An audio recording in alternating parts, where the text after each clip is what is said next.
So once you have your document set up and your 9-zone grid laid out, it's now time to begin your layout for your billboard. So now you're going to start placing images in here. So I'm going to go to File, Place, and I'm going to find the images that I've already created.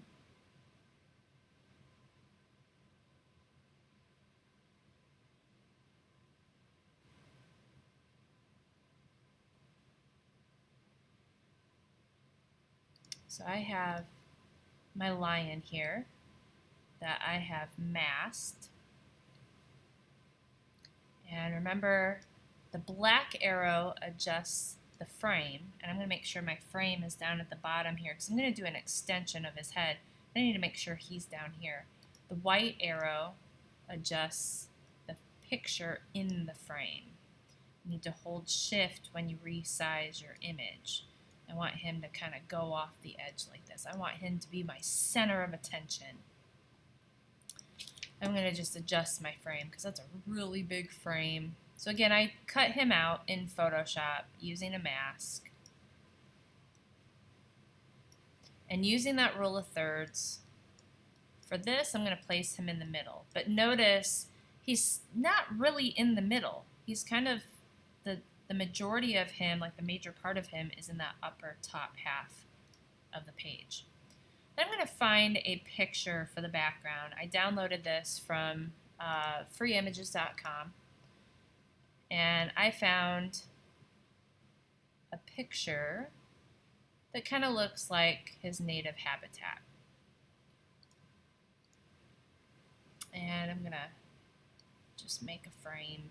Might have to readjust it here in a minute, but that's going to place the picture in there. I'll readjust my frame with my selection tool, and then with I can right click on this too and do fitting, fill frame proportionally, but I don't want these people in there. So I'm going to take my white arrow and I'm going to adjust. Let me get rid of this. I have to zoom out a little bit. And I'm going to just adjust this picture until I don't see them anymore. I don't really want to see that fence either. So I just made it just a little bit bigger. And then I'm going to send that to the back. So I can either use my layers panel and move things around, just like I do in Photoshop, or I can right click on it and I have to select it first.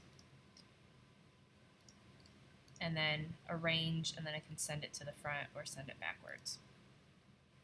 Alright, so I have this placed in here, and I'm going to put some text in here. Use my text box. I'm going to do, it's a roaring, I don't know if I spelled that right, good time, exclamation point. So I want that to be really big.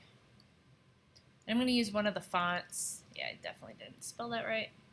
I'm going to use one of the fonts that they had suggested. That was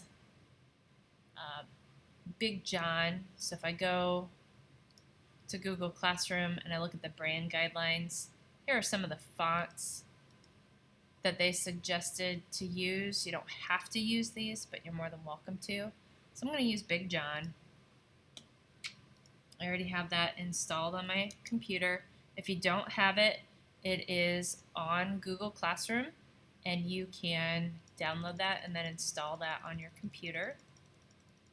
Again, you don't have to use these. Now, to make this big enough to be able to read, it did drop down to 2 lines. It doesn't have to. It can go wider. You can just adjust your text box. I could put that down here, but I don't think it's a good place for it. I guess I could center it on the page, just like Illustrator. This does have alignment tools, so I have to click up here and do align to page, and then I could click on the center and then maybe move this down a little bit onto that third.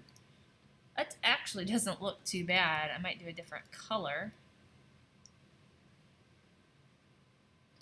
With InDesign, white is called paper.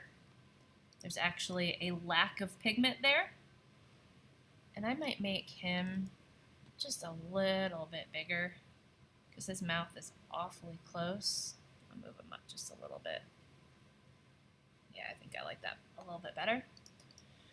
And then I'm going to have to put the logo in here, so I'm going to go to File, Place. There's a couple of different logos in Google Classroom that you can use. There's the color one that looks like this without the primate.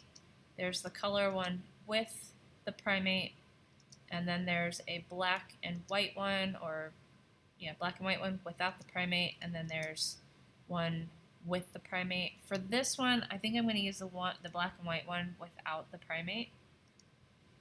And it doesn't have to be gigantic.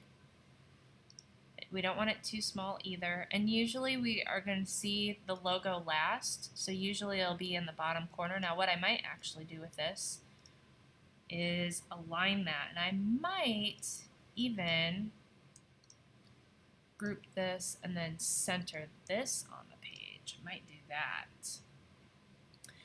Now, if that text is still a little bit hard to read, and if you can't see this, if all those lines are in the way, you can click on Preview, but then he's going to get cut off. So instead, you could click on Bleed, and it will show you what the bleed looks like. So you can work that way if you want to. But what I might also do is that color overlay.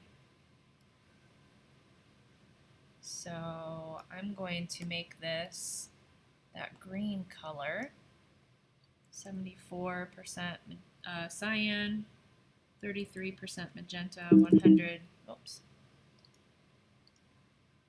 74, oh, I'm hitting the wrong button, that's why it's not working, 33, 119.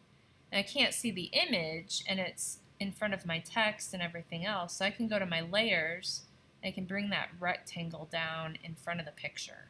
But I can't see the picture, so I'm going to click on the background, and then I'm going to go to Window, Effects, and like I showed you earlier, I'm going to change this to Multiply. I think that's a pretty good layout. I could also, if I wanted, let me ungroup this, I could also adjust this text box, and maybe I'm going to put this on the third here, maybe tighten up my leading a little bit. It's okay if it's over him. I think that works fine. It kind of pulls me into his mouth, and then maybe I'll make that logo just a little bit bigger. And then I could either keep that logo down here in the corner because it's going to be the last thing that we see. Maybe I even move him over a little bit, kind of breaking some of those rules. I actually think that looks pretty good. If you want to do another design, you can go to Layout, Pages, Add Page, and you can see here with my Pages panel that one design is here, and then I can begin another design down here if I want to kind of experiment with different layouts. And that's it.